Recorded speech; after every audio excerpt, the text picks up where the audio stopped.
This is by far the biggest gamble we have taken on this second-hand club series so far on the channel. I'm excited and nervous.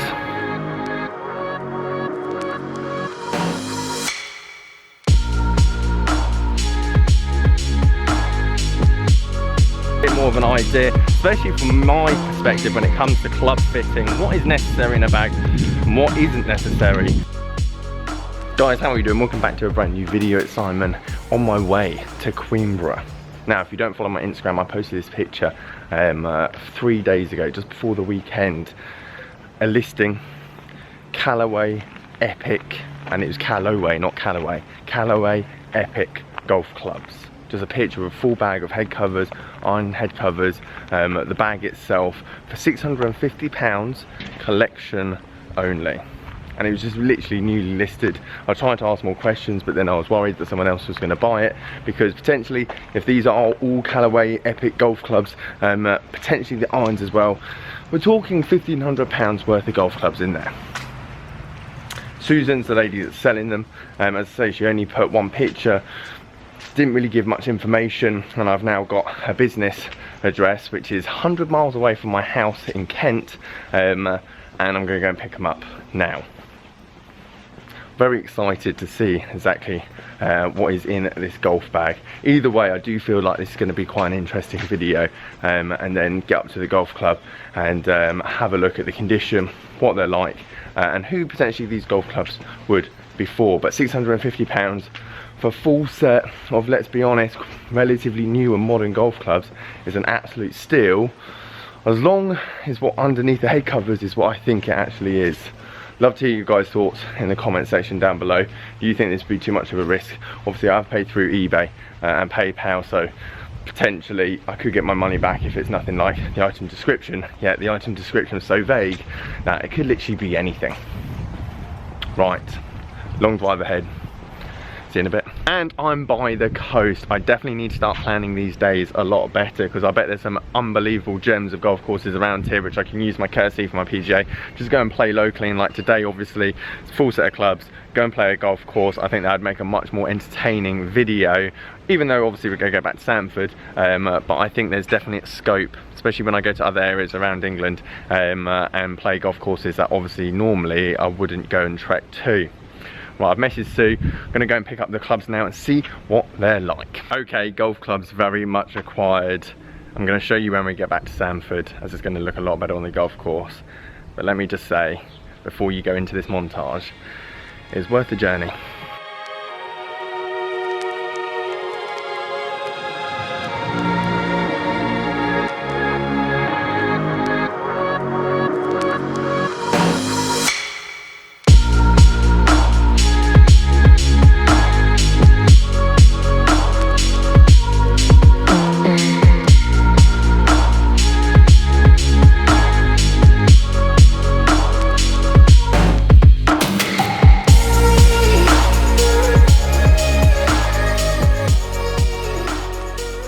Now, it's fair to say, when Sue's colleague came out from the back of her shop and showed me this Callaway Diablo bag with the rain cover still on, I did, well, you know, slightly, well, you get the point. But then I took the rain cover off to show exactly what I was hoping to be in the bag. What you're looking at here is a full set of driver, 4 woods. That's it, 4 fairway woods, 1 hybrid, and 6 to sand wedge in graphite. And they're all in really good condition. Now, this set, brand new, when it would have been bought, would have cost easily more than £2,500. We're talking £400 for the driver, £250 each for the woods, £180 for the rescue, and £1,500 for the irons. These Callaway Epic irons were so expensive when they came out, but now you look at how they valued over the last 2 to 3 years, and it's always the same. I do find with Callaway, they love bringing out like the Big Bertha series, for example. This year retailed at £220 in graphite at the start of the year, and at the moment they're currently valued about 140 below. Which begs the question, where did that £80 club go in the space of half a year?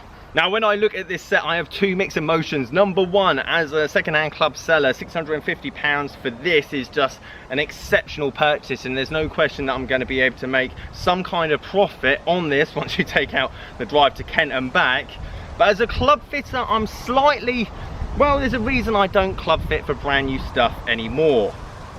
A-flex shafts in all the woods, light flex shafts throughout the entire iron set. So I know this person potentially is not going to be hitting the ball that far. They need the help. The very strong lofted irons at the bottom here, a 9 wood, a 7 wood, a 5 wood, a 3 wood and a driver plus a rescue. I mean, that is 6, well, that's 5 woods and 1 hybrid. Is a bit excessive for someone that probably won't hit their 6 iron further than 120 yards. So then when I start taking the head covers off the woods, you can get quite a clear idea of exactly what clubs got used and what clubs didn't.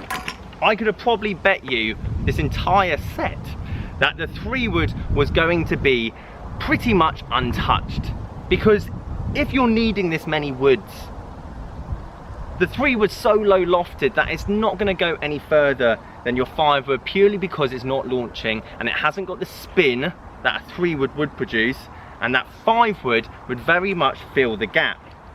I love the idea of a 7 wood and a 9 wood in the bag, but do you need both?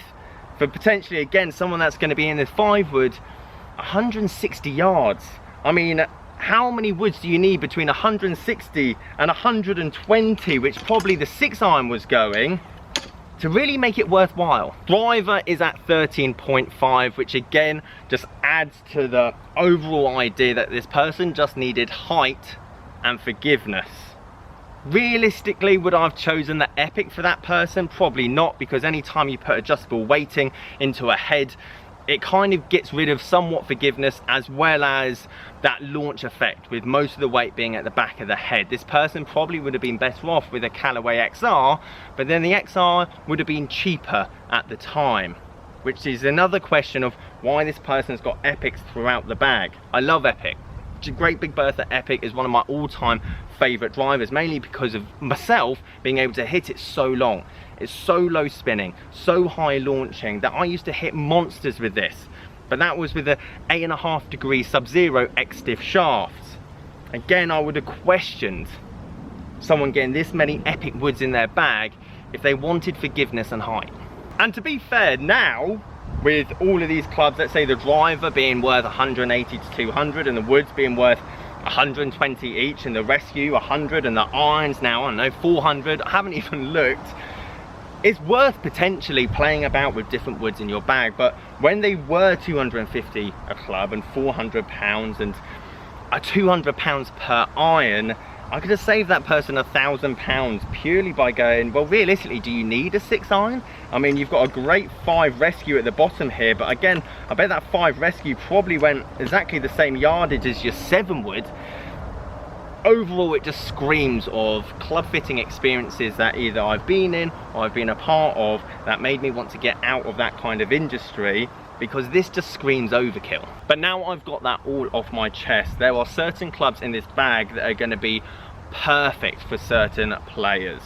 If you want a very forgiving, very powerful, high launching iron, old second-hand Great Big Bertha clubs, not even this version, the version before and the version before that and last year's one, whatever it is, if you want a light graphite shaft and a very de-lofted, powerful iron, you can see that you can get these actually at a fraction of the cost. And again, if you're looking at that, don't get anything more than a 6 iron. You won't need it. Questionably, at the top end of the bag, if you're looking for a very powerful, low spinning head, would you get a 13.5 degree Great Big Bertha? Probably not. I would look to go and get a high lofted Ping G400 Max or G Series. That was the kind of reasoning and thought, and this set probably could have been worth £1,500 if this was a 9 degree stiff flex Sub-Zero. Again, I don't think I would have got away with this many woods in the bag if they had all been stiff flex and more of the popular variety, but at the same time, they're the more sought after ones. The 3-wood, for example, I'm probably going to just reshaft and put a stiff flex in there, because 3-wood and light flex just don't really work or make sense to me in my head. If you need an A-flex shaft, why are you getting a 3-wood? Your set should start at 5-wood and then maybe a couple more woods to go with it. Whereas this 3-wood with a stiff flex shaft is going to be very sought after, as I know there's a lot of you that probably hit your 3-wood and is more consistent with your 3-wood than you would with your driver. I'm really happy with the entire set, but it doesn't make sense all the way through. But if I break them down individually and sell them to individual players, then I could see a bonus. So guys, there you have it. That is my epic bag. Very excited, and as I say, when I saw it, it was a bit of a gamble, but it's definitely paid off. I love the whole set, the whole clubs, and hopefully giving you guys a bit more of an idea, especially from my perspective when it comes to club fitting, what is necessary in a bag and what isn't necessary in a bag. Still a great deal, and at the end of the day, everyone loves a bargain. Guys, thank you ever so much for watching this video. If you wouldn't mind leaving a like, that'd be fantastic. Subscribe if you are new. Catch you guys later.